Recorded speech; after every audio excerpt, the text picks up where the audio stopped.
I was asked if I could say a few words about Dapoxetine, which is a medication specifically developed and prescribed for guys who struggle with premature ejaculation. Dapoxetine also goes under the brand name Priligy. Dapoxetine, Priligy, it's the same thing. And I was also asked if I could touch on Dapoxetine and sleep problems, because that certainly seems to be a thing. So a very quick caveat, I am not a doctor, I am not a pharmacist. If you are taking Dapoxetine or thinking of taking it, or you're experiencing or worried about any kind of side effects, you should speak to your doctor or whoever you are getting that prescription from. Do not take medication advice directly from a guy on YouTube. That said, working as a psychotherapist, I do have conversations about SSRI medications. Dapoxetine is an SSRI pill. And also working with guys who struggle with sexual confidence and premature ejaculation, I often find myself talking about this topic. So this is just my take on things and a few views from me. Starting off with a bit of background, SSRI medications have been around for a while, and they were developed to help people with depression.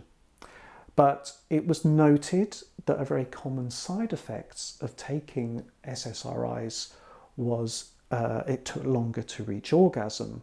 Now, for a lot of people, this is problematic, but for guys who'd struggled to make sex last, this was a pretty positive finding. This was a really good side effect. So working from that finding, more recently, Dapoxetine, Priligy came along.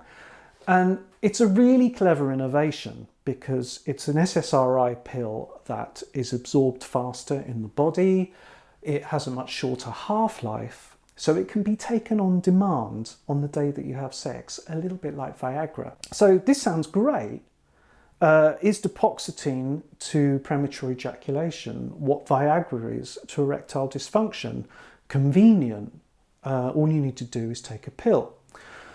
Well, a couple of things to bear in mind here. So, of course, Dapoxetine only has any benefit, only makes any difference at all on the day that you take it.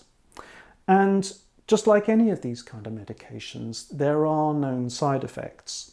And two of those side effects are sleep disruption, and quite often I hear guys mention that they feel nausea, a bit of sickness within the first couple of hours of taking the pill, but it does generally subside. On the sleeping front, it's interesting because SSRIs were originally developed to help with depression, so one of the objectives there is to help with sleep and stabilise sleep. SSRIs do generally do that when they're taken as a daily prescription, when a pill is taken every day.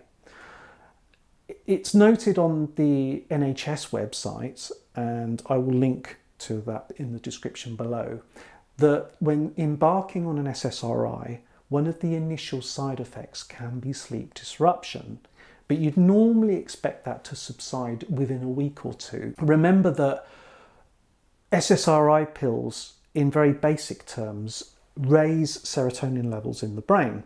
And we know that serotonin plays a role in sleep regulation and wakefulness and the shifts between sleep states into deep sleep and REM dream sleep and things like that. So any medication that changes up serotonin levels has the potential to significantly impact sleep. And some of these things can be restless leg syndrome at night, or bruxism, that kind of grinding of the teeth that can wake you up, dreaming, nightmares, or just laying wide awake all night feeling sort of wired and cannot sleep. So bearing in mind, those are initial side effects that tend to subside when the body adjusts and you're taking a regular SSRI pill. But of course with Dapoxetine, it's taken on demand. It's not taken every day. You're not supposed to take it every day. So it could be that the body never really gets that opportunity to adjust. And so whilst that means Dapoxetine is easy to stop taking because there's no adjustment or reliance on it, it also means that we might experience what should be initial side effects every single time we take it. Now, I don't know whether there's been specific research into that and whether that's been found, but that would seem like a pretty strong theory to me. So often guys speak to me because they are using Dapoxetine and they're getting by and it is helping them last longer.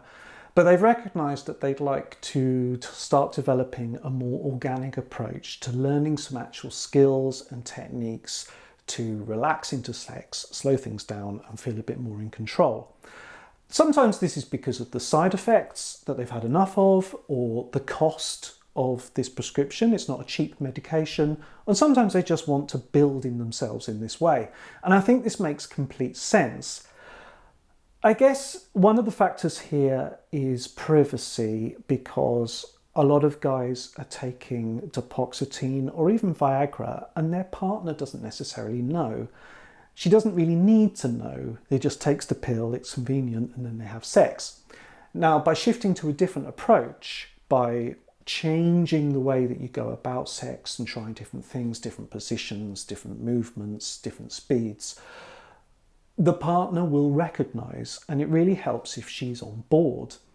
And I think guys are concerned that if they stop taking the pill and change their approach, either their partner will notice, especially as they build up the skills and there's a phase of experimentation, or it means they're going to have that slightly awkward or embarrassing conversation about premature ejaculation. So that's one thing to bear in mind. There may be an opportunity here to actually build on connection and communication around this. Of course, one approach would be to work on these skills and techniques whilst still taking Dapoxetine. And I think that sounds like a good way to go.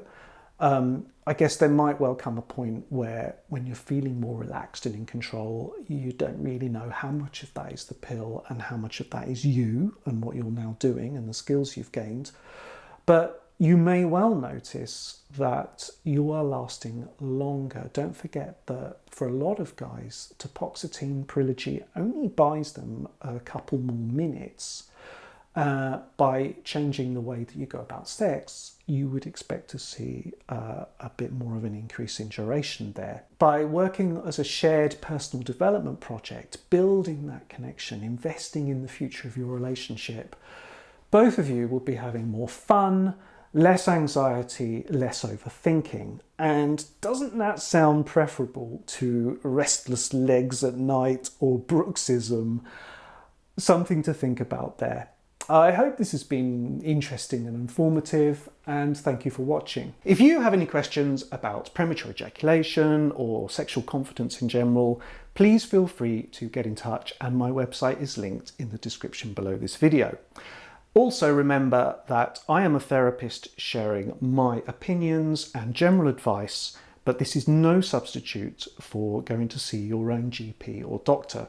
So if you have any concerns about health or your sexual health, you should go and get a medical checkup and take some advice. Thank you very much for watching.